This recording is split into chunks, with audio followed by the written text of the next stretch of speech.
First of all, one of the most interesting things was I got to work with somebody that I went to drama school with, James Caan. Jimmy was the protagonist, the good guy, and I was the antagonist, the bad guy.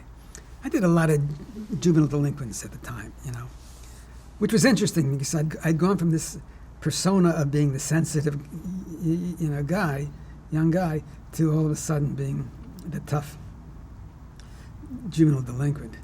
And so it was great fun working with him. I remember we had a scene where we have a kangaroo court because he's infiltrated our gang and he's going to write about it. He's a writer. And we catch him and we put him up on the kangaroo court, and I'm yelling at him, and one point I slap him across the face with the back of my hand. I had this ring on this hand at the time, and I hit him with the ring and cut open his lip or something. Cut open, his lip. And the camera's behind me, and I'm going like that, and I can see in his eyes, "Don't, keep going, keep going."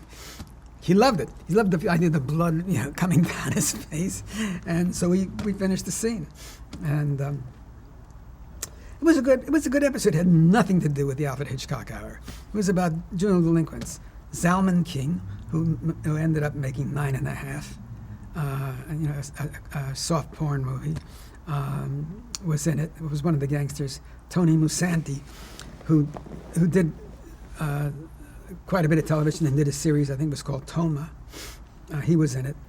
Mark Slade, who was a regular on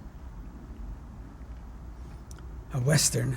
It suddenly escapes me which one it was. He was another gangster. So we were all in it together, and we all went on to do other things, which was interesting. Now, was this your first introduction to Harlan Ellison's work? First introduction to Harlan Ellison, yes. We became friends as a consequence of this.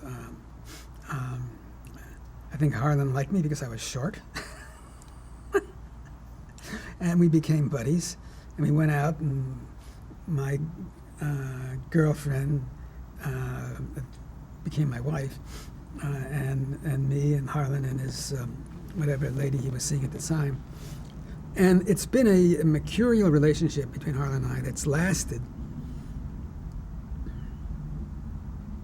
about 40 years, with lots of turmoil, strum and drang, is that what the words are? Strum and drang, through the intervening years, but still friends.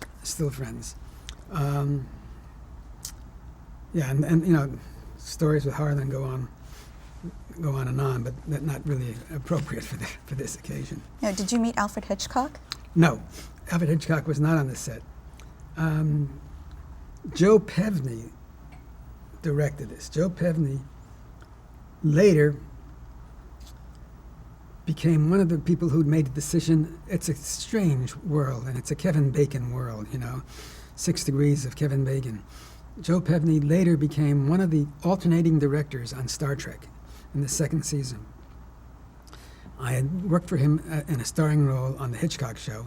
He really liked my work. He kept telling me, "You're going to be a big star." Big star. It didn't happen. But he really liked my work. I came in to read for Star Trek, and he was very enthusiastic, and he was one of the reasons why I got the part.